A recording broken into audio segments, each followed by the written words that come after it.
আমরা কি জানি যে ওজন বল হচ্ছে বস্তুর ভর এবং অভিকর্ষ ত্বরণের গুণফল, এবং এটা ঠিক খাড়ার নিচের দিকে কাজ করে। এবং এই বস্তুটাকে যে আমি এইচ সরণ ঘটাইলাম ভূপৃষ্ঠ থেকে, এটা হচ্ছে কি ভূপৃষ্ঠ। ভূপৃষ্ঠ থেকে এইচ উচ্চতায় উপরে সরাতে হলে আমার একটা বল প্রয়োগ করতে হয়েছে। সেই বলটা কোন দিকে প্রয়োগ করতে হয়েছে? এইদিকে। সেই বলের মান কত? এফ। এফ অবশ্যই কিসের সমান হতে হবে? ডাব্লিউ এর সমান হতে হবে, এম জে। এই যদি ডাব্লিউ বা ওজন বলের সমান যদি এফ বল না হয়, তাহলে এই বস্তুটাকে উপরে উঠানো যাবে না। বস্তুটা যেখানে ছিল সেখানেই থাকবে, বুঝছো?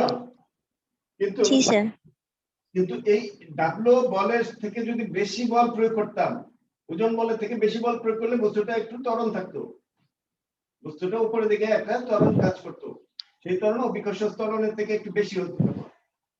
তা আমরা সেটা করতেছি না, আমরা শুধুমাত্র বস্তুটাকে এই সরণ ঘটানোর জন্য তার ওজন বলের সমান বল প্রয়োগ করে এখানে নিয়ে আসলাম। তাহলে কৃত কাজ কত? কৃত কাজ আমরা জানি ডাব্লিউ সমান এফ এস। এটা হলো কাজের সূত্র, বল ইনটু সরণ। বলের মান কত আমরা এখান থেকে বসাবো, ডাব্লিউ এস। এস হলো এইচ, ডাব্লিউর মান কত? এম জি, আর এইচ তো আছেই। এটাই হচ্ছে তোমার অভিকর্ষ বলের বিরুদ্ধে কৃত কাজ, বা এটা বলা যেতে পারে অভিকর্ষ বলের দ্বারা কাজ। এটা কখন অভিকর্ষ বলের বিরুদ্ধে কাজ হবে?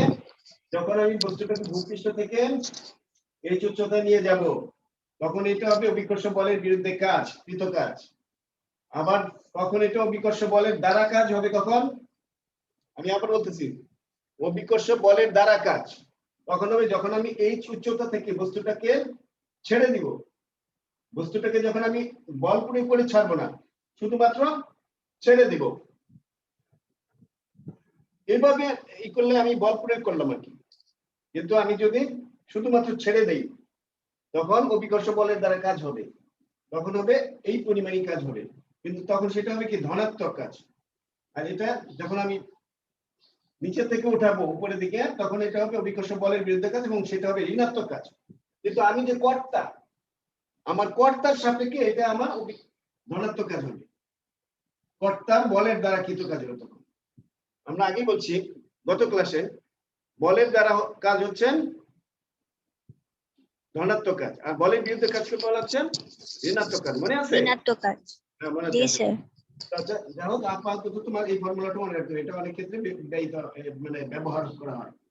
এই ফর্মুলাটা খুবই গুরুত্বপূর্ণ ফর্মুলা, অভিকর্ষ বলের দ্বারা কাজ বা অভিকর্ষীয় কাজ বলা হয় এটাকে।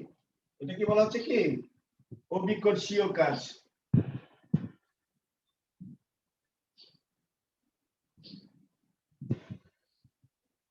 আচ্ছা, এখন যেহেতু এই ক্ষেত্রে এটা আলোচনা করে দেওয়াটা সবচেয়ে ভালো হবে যে অভিকর্ষীয় বিভব, হ্যাঁ, এটা কি? যখন একটা বস্তুর অবস্থানের পরিবর্তন ঘটানো হয়, ঘটানোর ফলের মধ্যে তার মধ্যে যে পরিমাণ শক্তি সঞ্চিত হয়, সেটা হলো অভিকর্ষীয় বিভব।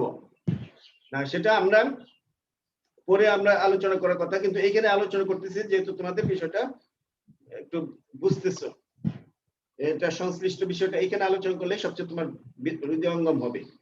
যেহেতু অভিকর্ষীয় বিভব একটা শক্তি, আমরা শক্তির আলোচনায় এখনো আসি নাই, কিন্তু তার আগে আমরা একটু তোমাদেরকে হিন্টস দিয়ে রাখতে চাই যে বিভব শক্তি অনেক প্রকার ভেদ আছে। একটা হলো অভিকর্ষীয় বিভব শক্তি, স্প্রিং এর বিভব শক্তি। তো বিভব শক্তিটা কি? বিভব শক্তি একটা বস্তুর অবস্থানের পরিবর্তন ঘটালে তার মধ্যে যে শক্তি সঞ্চার হয়, তার মধ্যে যে কাজ করার সামর্থ্য অর্জিত হয়, তাকে বলা হচ্ছে বিভব শক্তি। সেটা আমরা পরে বিস্তারিত আলোচনা করব। তো অভিকর্ষীয় বিভব শক্তিটা কি? একটা বস্তুর ভূপৃষ্ঠ থেকে তার অবস্থানের পরিবর্তন ঘটিয়ে ভূপৃষ্ঠ থেকে উপরে উঠালে তার একটা অবস্থানের পরিবর্তন হয়, এবং তার ফলে তার কাজ করার একটা সামর্থ্য অর্জন হয়। তাহলে যে পরিমাণ কাজ করার সামর্থ্য অর্জন হয়, সেটি হচ্ছে অভিকর্ষীয় বিভব শক্তি। সেটাকে আমরা এটাকে প্রকাশ করতে পারি অভিকর্ষীয় বিভব শক্তি। অভিকর্ষীয় বিভব শক্তি ইপি বলতে পারি আমরা। ইপি, পি বলতে পটেনশিয়াল এনার্জি, ইতে এনার্জি, পিতে পটেনশিয়াল। পটেনশিয়াল মানে বিভব, শক্তি মানে এনার্জি। এটার ফর্মুলাও এটাই, এমজিএইচ, মনে থাকবে। অভিকর্ষীয় বিভব শক্তির ফর্মুলাটাও কিন্তু এটাই। আশা করি এখন তাহলে আমরা এই বিভব শক্তি বা অন্যান্য শক্তির প্রকারভেদগুলো পরে আলোচনা করব, বা এখনই আলোচনা করলে সবচেয়ে ভালো হবে। চলো আমরা এখনই চলে আলোচনা করবো এটা।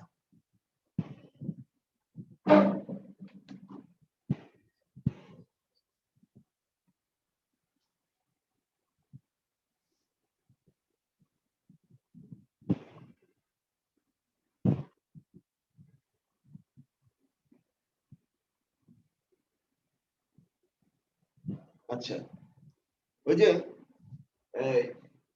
বস্তুর অবস্থানের পরিবর্তন ঘটালে কাজ করার সামর্থ্য অর্জন হয়, এই ব্যাপারটা মনে বুঝো নাই ভালো করে, বুঝছো? বস্তুটা কোন অবস্থানে ছিল? এই অবস্থানে ছিল। এখন এটাকে বল প্রয়োগ করে এখানে নিয়ে আসলে বস্তুটা একটা ভর আছে এম, এটা কতখানি সরণ ঘটালে? এইচ সরণ ঘটাইলে। তাহলে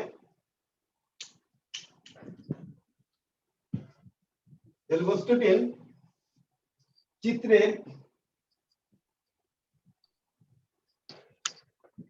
মনে কর বস্তুটার নাম হচ্ছে এ। এই বস্তুটি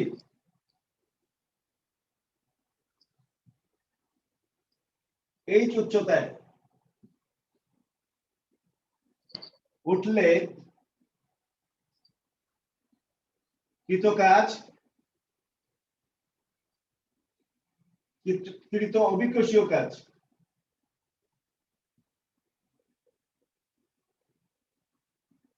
বা অভিকর্ষীয় বিভব শক্তি,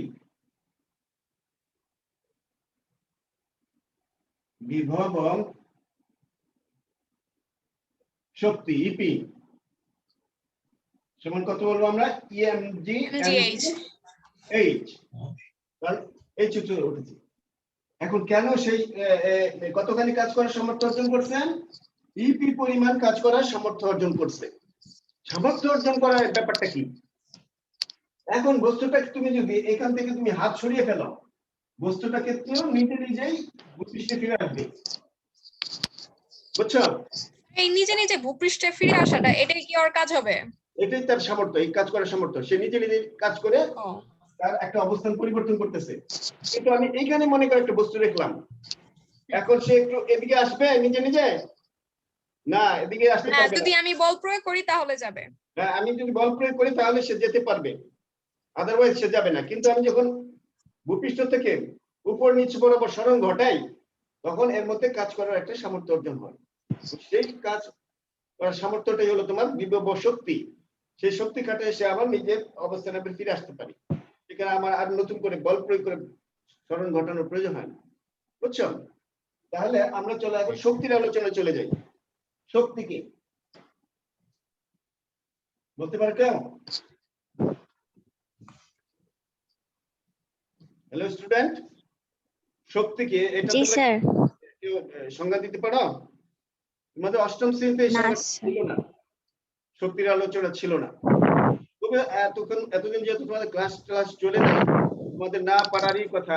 কিন্তু তোমরা অনেকে আছো অনেক স্টুডিয়াস, আমরা জানি অনেক স্টুডিয়াস, যে বইটা নিজে নিজে পড়ে অনেকে আয়ত্ত করতে পারো, অনেকে অনেক কিছু বুঝতে পারো। সেজন্য আমি তোমাদেরকে জিজ্ঞেস করছি, এই সংজ্ঞাটাকে তুমি বলতে পারবা শক্তি কি?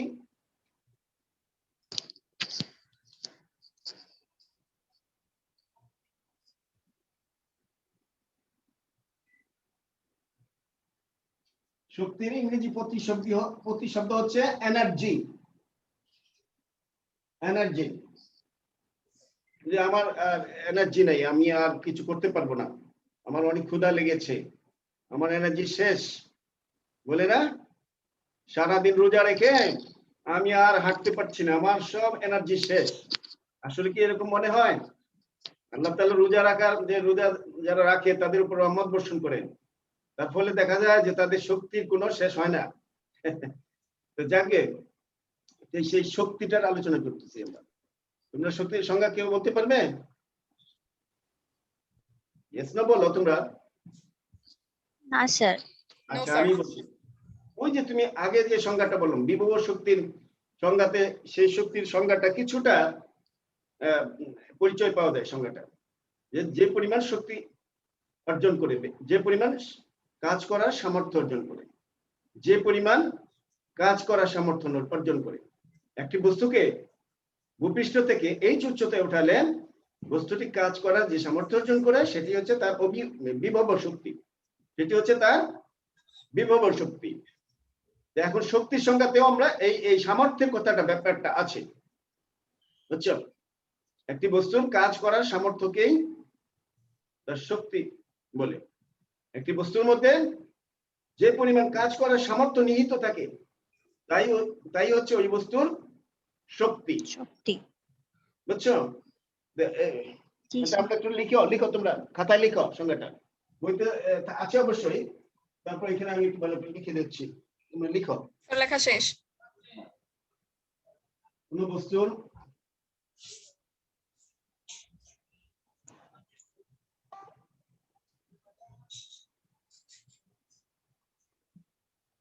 কাজ করার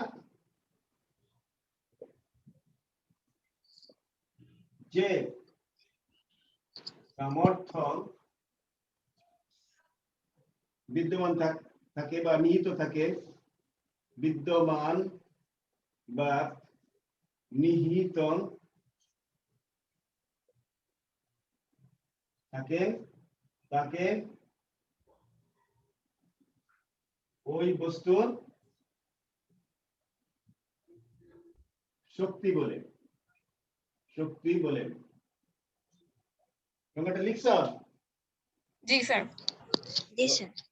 উইদাউট মাই পারমিশন কেউ ক্লাস ছেড়ে যাবে না। যদি যাওয়ার প্রয়োজন হয় আমাকে বলবে।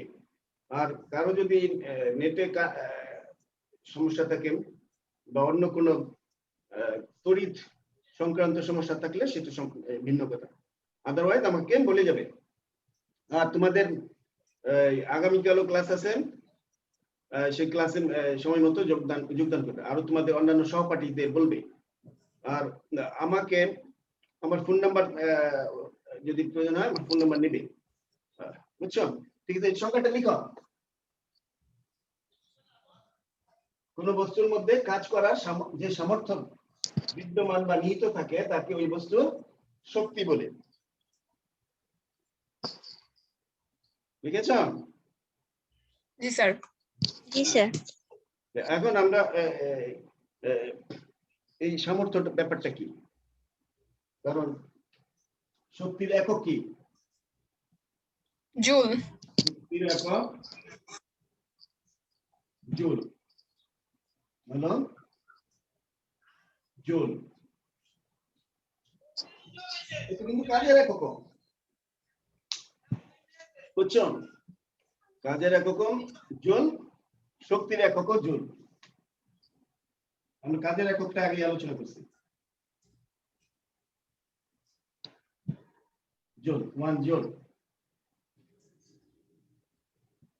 হ্যাঁ, যেহেতু তাদের একক একই, তাদের মাত্রার সমীকরণ একই। শক্তির মাত্রা সমীকরণ কি হবে? কাজের মাত্রা সমীকরণ।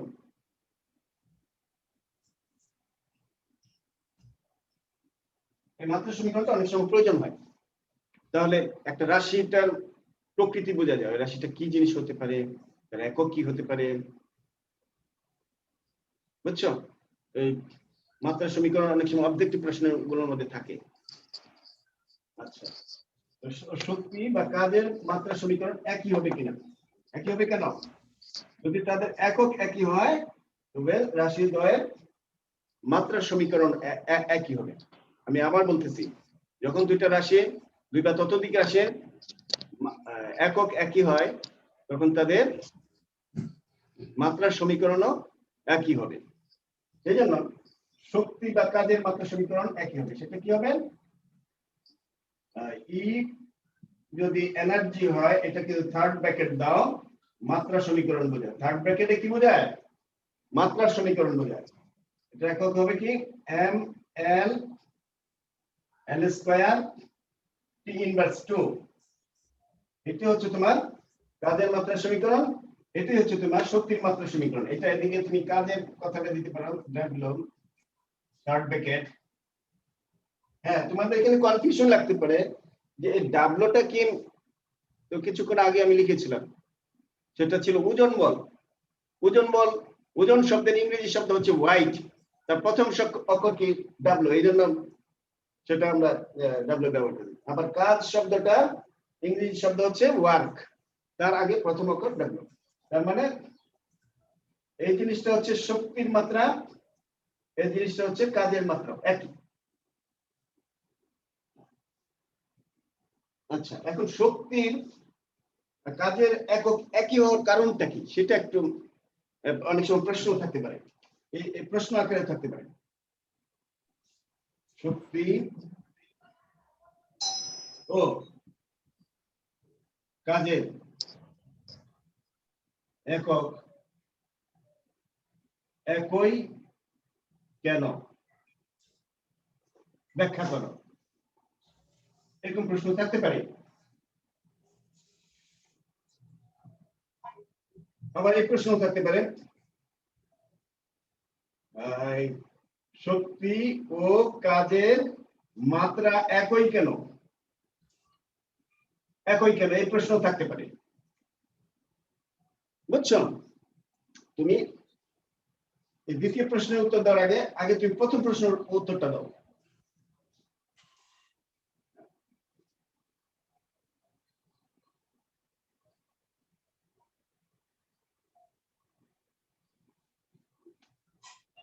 শক্তি হলো উত্তর, এই যে এটার উত্তর দিচ্ছি আমরা, দেখো উত্তর। এটা 1 নং প্রশ্ন, 2 নং প্রশ্ন। প্রশ্নগুলো লিখতেছো তোমরা? লিখো। জি স্যার, লিখতেছি। জি স্যার। উত্তর 1 নং প্রশ্ন উত্তর। আমরা জানি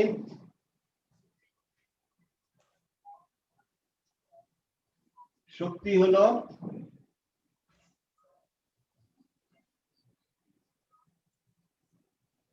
কাজ করার মোট সামর্থ্য।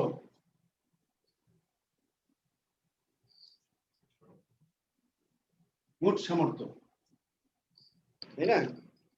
মানে আমার সক্ষমতা কতখানি, আমার কতখানি ক্যাপাসিটি আছে, এটি হলো তোমার সামর্থ্য। এখন ক্ষুদ্র ক্ষুদ্র কাজের সমষ্টি হচ্ছে কাজ করার মোট সামর্থ্য। ক্ষুদ্র ক্ষুদ্র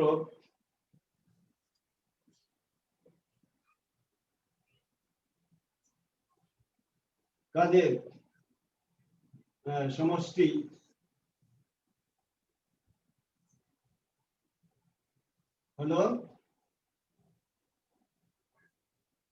হলো কাজ করার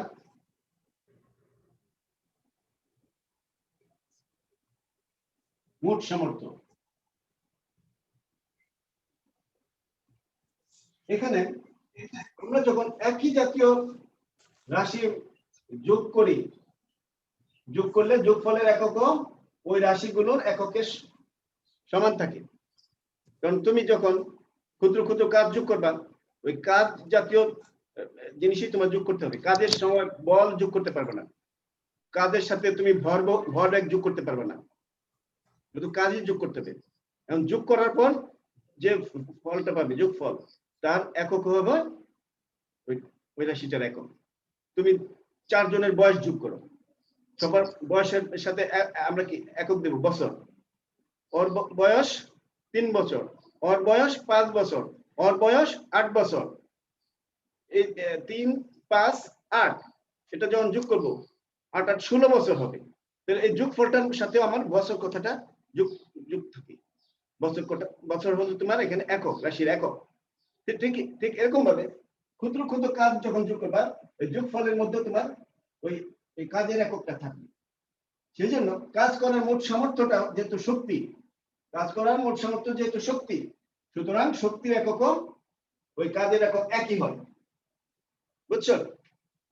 এই জন্য সুতরাং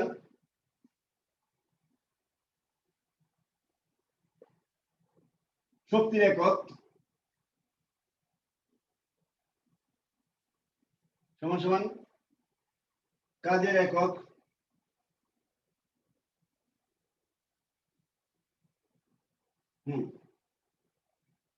এরকম ভাবে সবগুলো কাজের একক একই হবে। বা এই কথাটা লেখার আগে আরেকটু একটু মডিফাই করা হবে, যে এই কথাটা একটু লিখুন, একই জাতীয়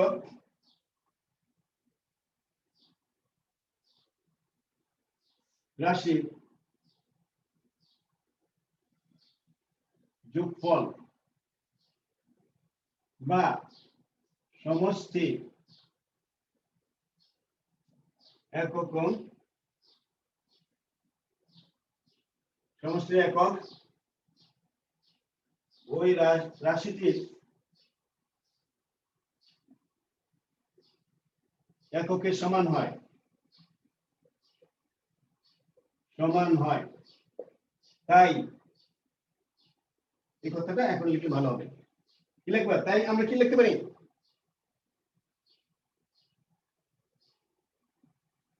তাই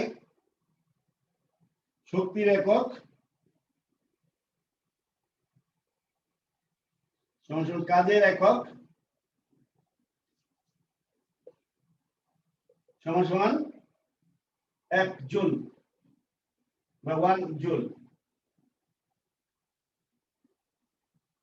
এখন বুঝছো? ঠিক এই পর্যন্ত লিখলেই হবে। তোমরা একটু লিখো, ইংরেজি এককটা হবে 1 জুল, JOULE। এটাকে অনেক সময় 1J দ্বারা প্রকাশ করা হয়, এবং এটা হচ্ছে তোমার SI একক। এটি হলো SI একক বা সিস্টেম অফ ইন্টারন্যাশনাল। মধ্যে লেখা হয়েছে?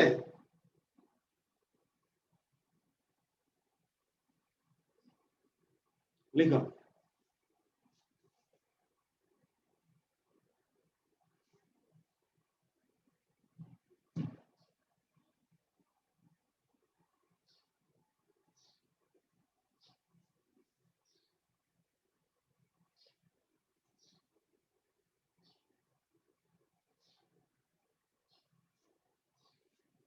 হ্যালো, আমার সাথে কথা বলো। জি স্যার। লিখতেছো? জি স্যার। লেখা শেষ? না স্যার, একটু বাকি আছে। রাশির যোগফল, এটার পরে কি লিখছেন? রাশির যোগফল বা সমষ্টির একক ওই রাশিটির এককের সমান হয়। তাই শক্তির একক সমান কাজের একক সমান 1 জুল। এটি হলো SI একক, কাজের SI একক বা শক্তির SI একক।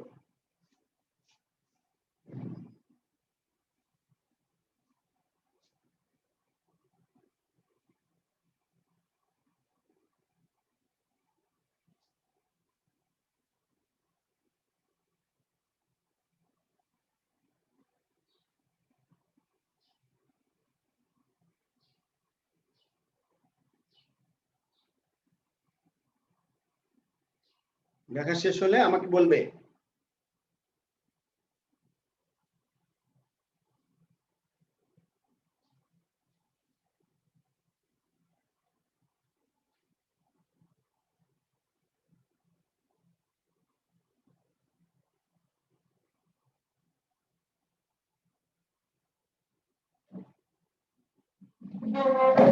লেখা শেষ। উসরাতের লেখা শেষ? জি স্যার, লেখা শেষ। আচ্ছা, তাহলে ওই যে আরেকটা প্রশ্ন ছিল, কাজ এবং শক্তির মাত্রা একই কেন? এর আগে লিখলাম যে কাজ এবং শক্তির একক একই কেন, তার উত্তর আমরা এতখানি লিখলেই হবে। আচ্ছা, যখন এই প্রশ্নটা হবে, কাজ এবং কাজের মাত্রা একই কেন, ব্যাখ্যা করো। খতে থাকতে পারে, 2 নম্বর থাকতে পারে। এটার উত্তরে এই পর্যন্ত লিখবে। তারপর লেখা শেষ হলে তারপর লিখবে একটা বাক্য যোগ করবে। আমরা জানি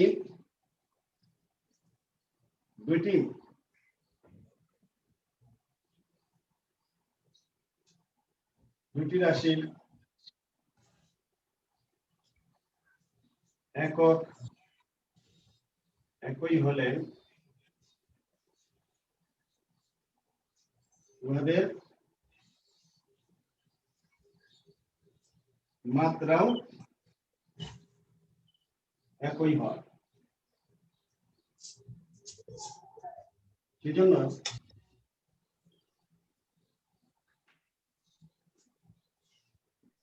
কাজ ও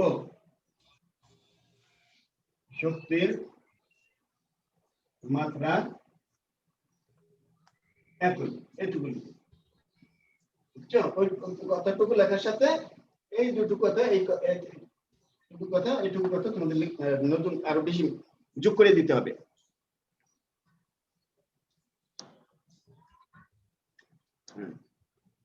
লিখো। লেখা শেষ। ফাইন। আমার আর 10 মিনিট বা 9 মিনিট সময় বাকি আছে। তো আমরা এখন আলোচনা করব শক্তির প্রকারভেদ, তাই না?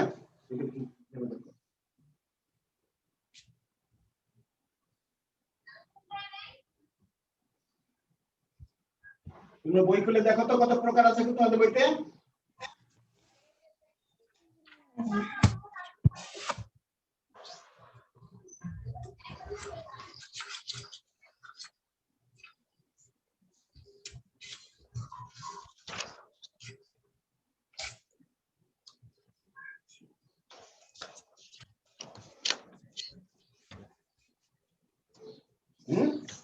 কত লেখা আছে?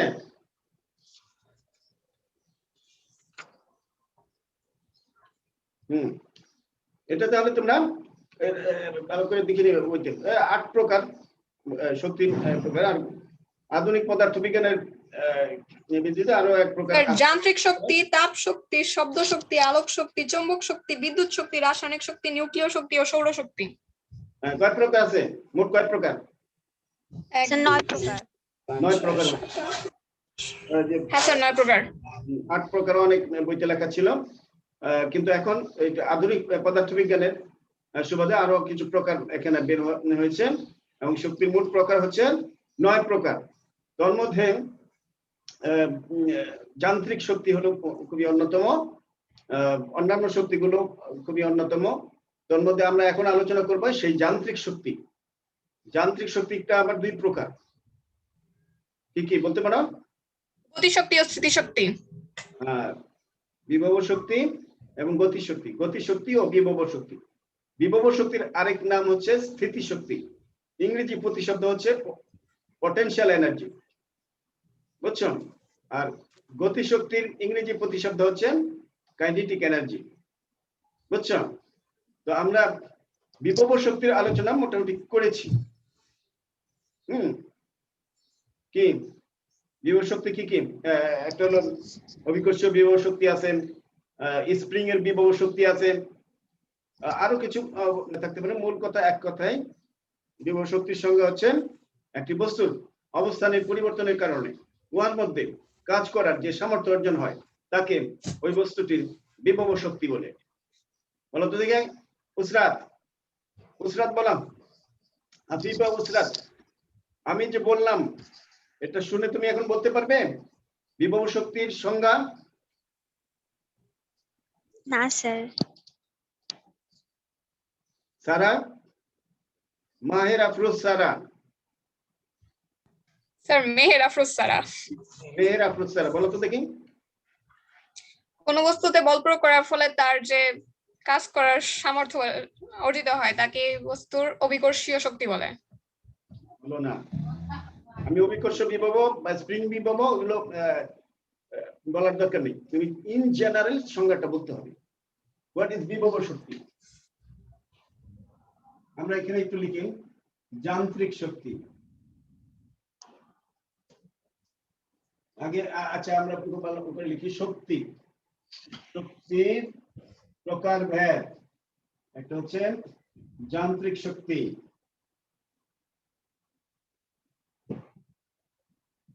আরো এরকম 9 প্রকার আছে, সব মিলে এখানে ছোট বোর্ডে লেখা সম্ভব হবে না, তোমরা ভালো করে এরকম ভাবে প্রকারভেদ করবে।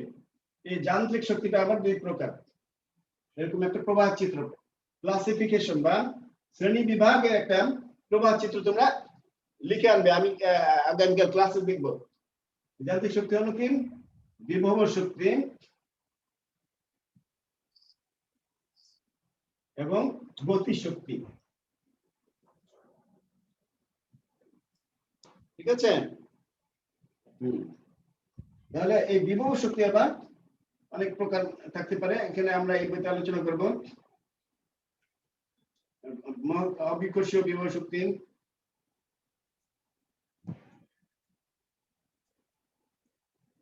বিভব শক্তি 2 হচ্ছে স্প্রিং এর বিভব শক্তি, স্প্রিং প্রসারণে বিভব শক্তি। তারপর আরো আছে, এটা প্রকারভেদ এখানে নির্দিষ্ট করে বলা সম্ভব না, যেমন ঘড়ির চাবি দেওয়ার ফলে বিভব শক্তি, ঘড়ির চাবি প্রয়োগে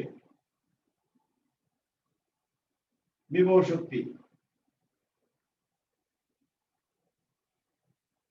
এখন তো আমরা এই ইলেকট্রনিক্স ঘড়ি, মোবাইলের ঘড়ি দেখেই শেষ করে দিই। আগে এই সমস্ত ঘড়ি ব্যবহার ছিল যে একটা ঘড়িকে চাবি দিতে হতো এরকম ভাবে ঘোরালে সেখানে এক প্রকার শক্তি সঞ্চিত থাকতো, সেই শক্তির দ্বারা ঘড়ির কাঁটা, সেকেন্ডের কাঁটা, মিনিটের কাঁটা, ঘন্টার কাঁটা ঘুরতো। সেটা ছিল ঘড়ির চাবি প্রয়োগের বিভব শক্তি। কারণ ওই যে আমি যে চাবিটাকে ঘুরিয়ে ঘুরিয়ে এক প্রকার সেখানে যান্ত্রিক শক্তি সঞ্চিত হচ্ছে। তারপরে পানি বিদ্যুৎ যে আছে, পানি বিদ্যুৎ উৎপন্ন করা হয়।